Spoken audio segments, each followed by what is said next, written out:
Good morning, my brothers and my sisters. I thank God Almighty for your lives. I thank God Almighty because if you can hear this video, if you can watch this video, it means you are alive, you're healthy, you're strong. We thank God that God has kept us all to see this day and to watch video like this. I just want to share something I feel will be of interest to some brothers and some sisters out there who are struggling to raise kids, who are struggling to have kids of their own. Maybe you've been married for a couple of years now and you're trying for the fruit of the womb and nothing is happening. I just want to have a bit of advice for you. My advice is that, you see, first thing first, you cannot solve a physical problem with spiritual solutions. Neither can you solve a spiritual problem with physical solutions. What am I trying to say? What I mean is that if you've been married for years and you've been trying for kids and nothing is happening, fine. There are some women, it's hard for them to take in, to conceive and have children.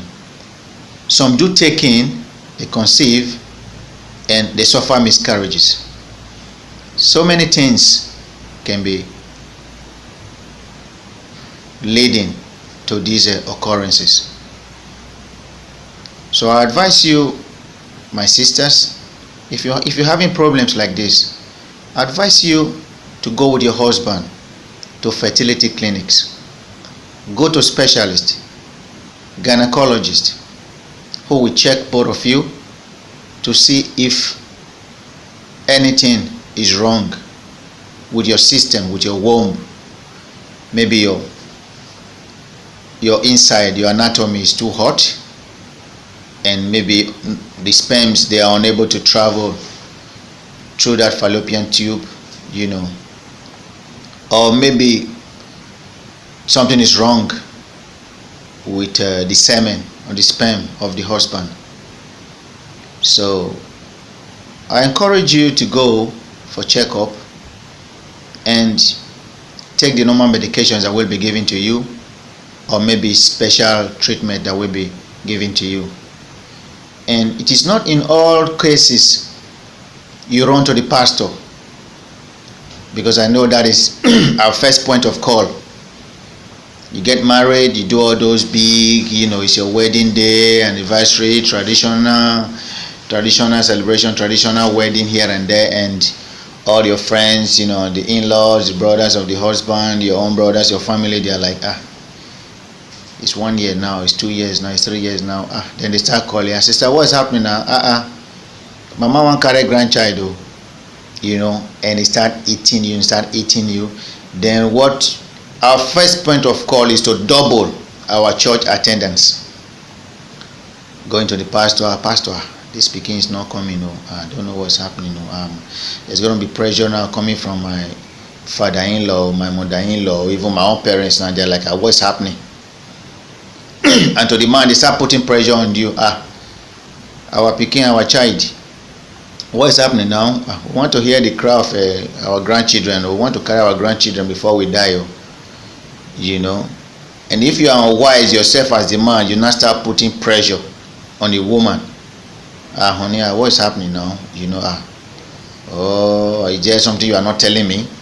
And she was like, why am I not telling you, my husband? No, I mean, like, maybe fine, before I met you now, if you've used all those things now to, like, destroy your system or stuff like that, let me know, blah, blah, blah, So it's not always the church. The church should not always be the first point of call, okay? You go to the fertility clinics, speak with a gynecologist, they examine you, they check you. I'm not a specialist in that field, I don't know, but from experience, cause my own brother, the wife had a similar problem, she's a European, she has similar problem, like she taking after 1 or 2 months, like maybe this one is going to stay. She loses the baby, and went for fertility clinic, and they treated her, and they were like, maybe your womb is too down or whatever, but they gave her the normal treatment, and it worked.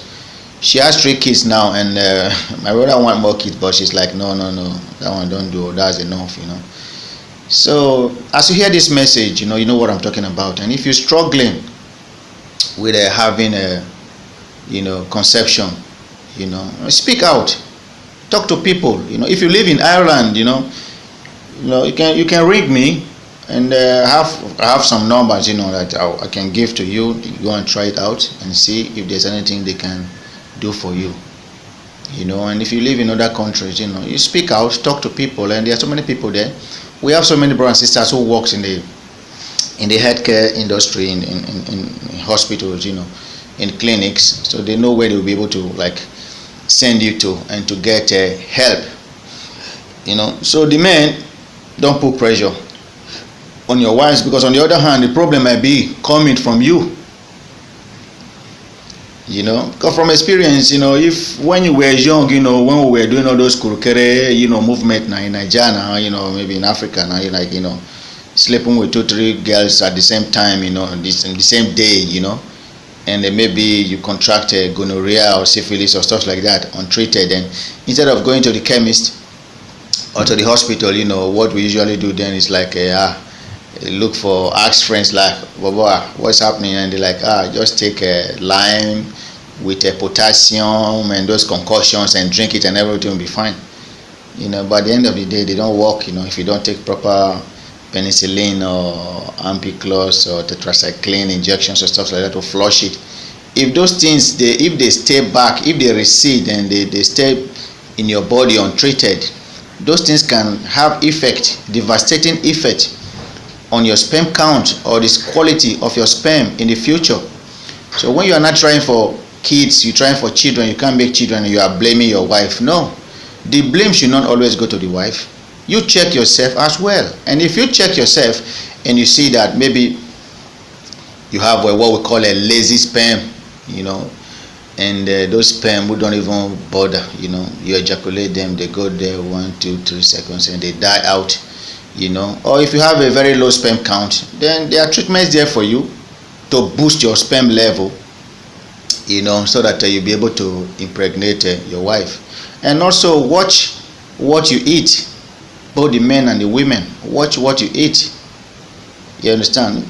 Go to dietitians, and they advise you on what you eat, because the food we eat at times, they can have detrimental effect to our ability, to have children. And also our place of work, we should be very careful, because there are so many chemicals out there that can reduce your sperm count. There are so many chemicals out there that can make it difficult for you to impregnate your wives. And also stress level as well. When you are stressed up, believe me, it is very, very difficult to have children, to have a conception. And even if you have conception, you are pregnant, even with all those stress level, the troubles from home, or you want to make it, you go jumping from one job to the other, 3 jobs in a day, just to be able to make all those pounds or all those euros, all those dollars. Believe me, my sister, it's very difficult for you to be pregnant. Okay, so watch your lifestyles.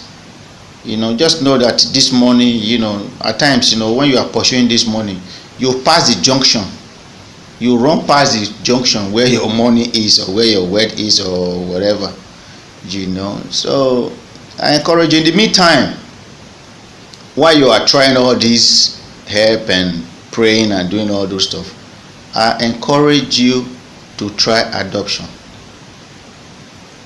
I know your pastors will never encourage you to go for adoption, because to them, no, Sister Cynthia, somebody's blocked your womb. We're going to pray it out. We're going to cast and bind and release that womb and this and that, and you're going to carry your child in 9 months from now. You're going to carry your child out. This year is your year.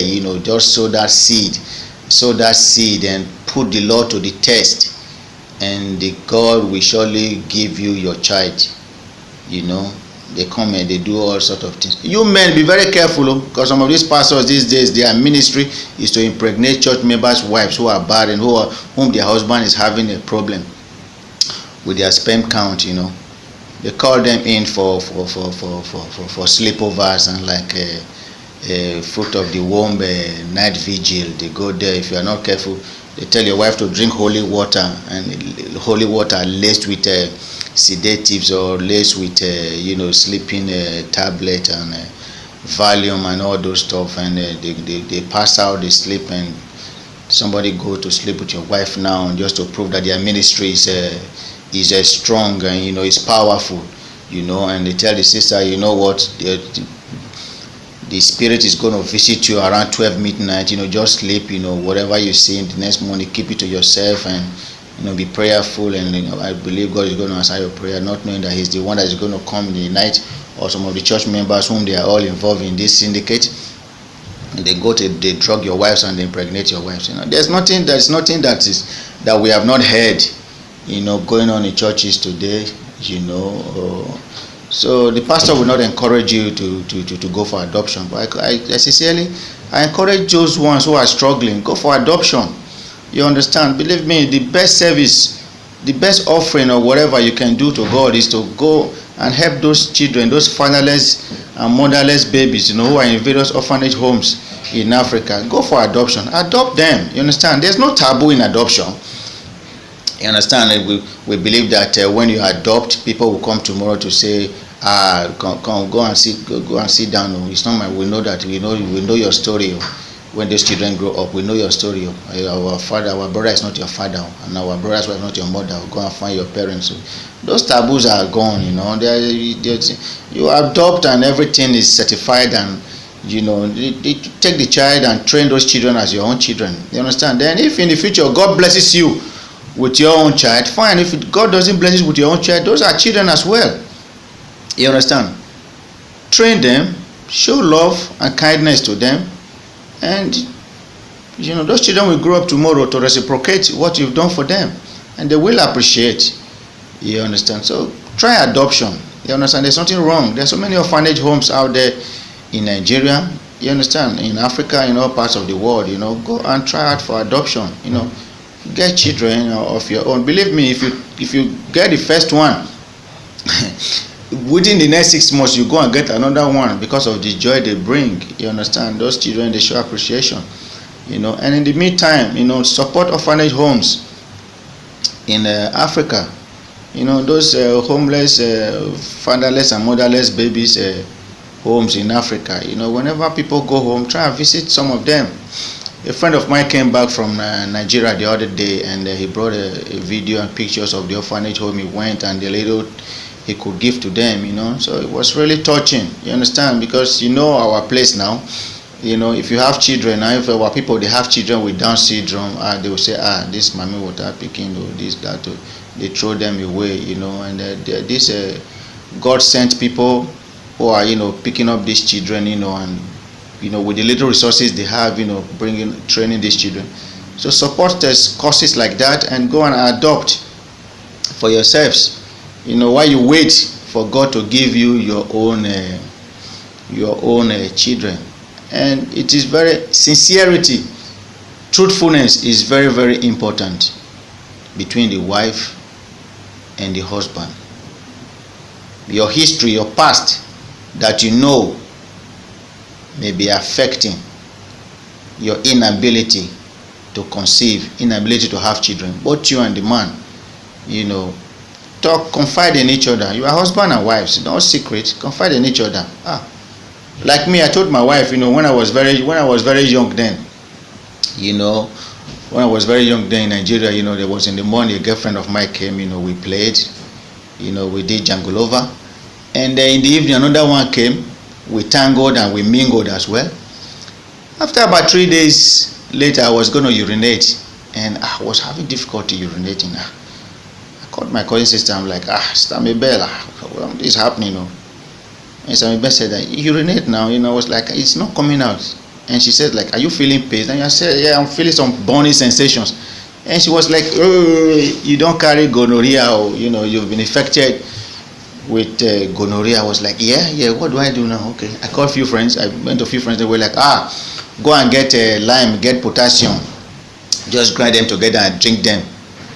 I went, I grinded potassium with lime and ginger, whatever, and I drank them, and I nearly threw up. 1 day, 2 days, nothing happened.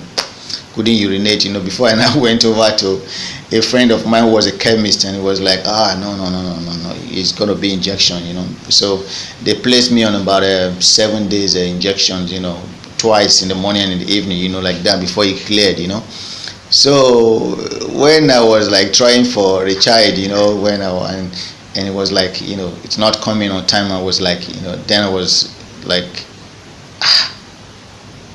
my wife, see you. And my friends were like, something, I wasn't there happen now. I was like, see what happened then, but like, I was like, no, I don't think, I think it was clear then, So thank God, hopefully, thank God that, really clear then, and we have our kids now, So things like that, you the woman, you had an abortion, maybe in the hands of those quack doctors, and they puncture your womb or something happens, just tell them, fine, my husband, fine, that's my past, okay, but this thing happened, then this thing happened then, I went to a quack doctor, they perform operation, they perform a DNC on me, to get rid of the fetus then, and I don't know if they punctured my womb. Fine, I was feeling pain for a very long protracted period of time, so I don't know if that is the cause, So as you are sincere and open to your husband, so both of you will be sincere and open to the doctors now, to the gynecologists now, or to the fertility experts now, or specialists now, who will be able to help you. And there's no shame in barrenness. If all said and done, you can't conceive your own child, maybe because of some defect in your internal system. Like I said, go for adoption. While it is still very young, why you still very young, go for adoption. There are children who are few weeks, few months old in the orphanage homes. Go and adopt them and bring them up. Where I work, we have two men, and they're in their 50s now, in the late 50s. We were talking one day, one of them, we finished work. I'm like, are you not going home? He's like, no, I'm waiting for my brother. Who's your brother? That guy, we came in one car. Yeah, he's not from the same parents with me, but he was adopted. I'm like, yes, it's nothing wrong with it, it's not a taboo, and those people who are adopted, they will be the first to say, I was adopted, there's nothing wrong in adoption, so go for adoption. There's no taboo, there's nothing bad in adopting children. You're really showing humanity, showing love to these children who are helpless. By so doing, you'll be able to give some of them a brighter and better future that they never envisaged that would not be possible should they be left in those orphanage homes. So I pray that this message will have a meaning, and that will impact on the lives of those people out there who are struggling. Like I said when I started this video, you cannot solve physical problems with spiritual solutions. Neither can you solve spiritual problems with physical solutions. Do not let the church be your first point of call when you are trying for the child. Let the clinics, let the gynecologists, let the fertility experts be the first point of call. And it shouldn't be the woman alone. It should be with the man and the woman, the husband and the wife. And there should be understanding and there should be patience. Okay? Don't pressurize the woman and don't pressurize the man so much. My husband, me, I've went for the checkup, or they said everything is okay with me, or you go. And some men are just so scared of going for checkup with their wives because of all these, kurukere movement, mingling here and mingling with Cynthia, mingling with Sophia, mingling with Anna. So they're even afraid that maybe they have HIV, or maybe they have a disease or whatever, so they don't want to find out. So they tell the wife, no, me, I'm a man, no, me, I'm can't be. There's nothing wrong with me. I can impregnate 10 wives, 10 women. You are the one that know your problem. No. Go with your wife to the hospital. Go with your wife to the clinics to check yourselves out. Okay? So as you try for children, I pray that those who are seeking, that you will find. And I pray those people who have the mind of adopting, that God will give you that strength and that mind to go out there, to reach out to those little children, to adopt them, to give them a bright future. As you do this, I'm convinced that God will bless you, that the ancestors of those children will bless you. Okay? Ashe.